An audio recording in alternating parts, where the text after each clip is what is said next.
Starting of with my second day in Pakistan. मैं कसमें घर में इतने काम किया करती थी ना वहाँ ऑस्ट्रेलिया में, मतलब मैं पूरा दिन लगी रहती थी। और यहाँ तो मैं आके ऐसे जैम पैक होके बैठी हुई हूँ ना, मुझे तो समझ में ही नहीं आ रही। मुझे कोई कहते प्लेट उठा दो तो मुझे वही नहीं नजर आती किधर पड़ी है।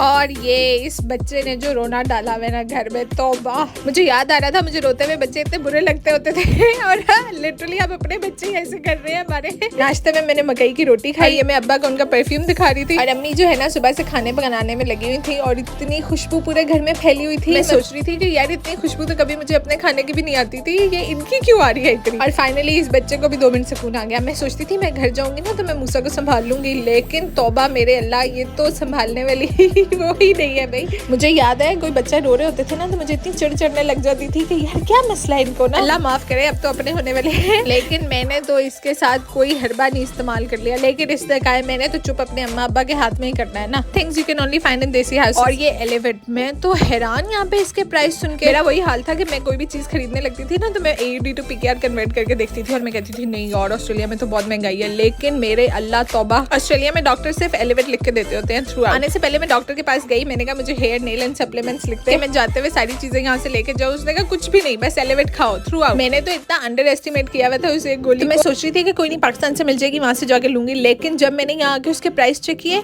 It cost 36,000 rupees. हालांकि वहाँ पे इतनी महंगी नहीं है। मैं तो मुकीद को कह रही, मैं कहा मुकीद यही गोलियां ले आए, इसी का ही बतेरा बिजनेस है यहाँ पे। मैं ये सिर्फ इसलिए बता रही हूँ कि if you guys are planning to have a baby और आपके कोई रिश्तेदार बाहर से आ रहे हैं तो एलिवेट बस मंगवा लेना, वहाँ पे इतनी महंगी नहीं है, यहाँ पे बहुत महंगी है। और वहाँ पे तो डॉक्टर्स ये कंसीव करने से पहले रिकमेंड करते हैं और पूरा फीडिंग तक यही खानी है। तो खैर अंकल आंटी आ गए थे और हमने सबने मिलकर खाना खाया। और सबको इतना ज्यादा एतराज हुआ है ना इस बात के ऊपर कि मैं अपने सास ससुर को अंकल आंटी क्यों बुलाती हूँ। उसकी वजह यह है कि मेरी एंगेजमेंट इतना लंबे अरसे चलती रही और उस पूरे टाइम में मैं उनको अंकल आंटी बुलाती थी कि शादी के बाद मेरे से चेंज ही नहीं किया गया। और मैंने कुछ ऐसी लड़कियां देखी थी जो अम्मी जी करती रहती थी सास को, और इज्जत करने के नाम पे जो है ना मतलब बिल्कुल हिपोक्रेसी। तो मुझे ये होता था कि यार बुलाने का क्या फायदा जब आप दिल में इज्जत ही ना करो। एनीवेज मैं इस डिटेल्स में बिल्कुल नहीं जाना चाहूंगी, मैं वैसे ही उनसे बहुत प्यार करती हूँ और उनकी बहुत इज्जत करती हूँ। तो खैर आते सार जो है ना मेरी वही वाली टेंशन कि मैं वहाँ पे जो रोती रहती थी मुझे कोई कपड़े नहीं पूरे आ रहे। और शॉपिंग मैंने स्टार्ट की, लेकिन सबसे पहले शॉपिंग मैंने अपने बंदे की। मैं अगर ऑस्ट्रेलिया मॉल में शॉपिंग करने जाती होती थी ना तो मैं ऑल द टाइम बस यही कहती रहती थी यार यहाँ तो कोई मजे ही मतलब ये ना नेचुरल होता है। आप जिस चीज से दूर होते हो ना तो उसकी कदर आपको उस टाइम महसूस होना स्टार्ट हो जाती है। और मैं इतना मिस करती थी अपना गुलगश्त वाला ब्रांड रोड। तो खैर आते साल फिर मैंने रज के अपनी हसरतें पूरी की जो इतने महीनों से मैंने संभाली हुई थी। साइज स्मॉल पहना करती थी किसी जमाने में और डायरेक्ट लार्ज पे शिफ्ट किया है। तो ये मैं सोच रही थी कि यार जिसकी भी शादी होने लगेगी ना मेरी फ्रेंड सर्कल्स में से, तो मैं सबको मशवरा दूंगी कि यार बिल्कुल भी कपड़े फिटिंग में ना बनवाना,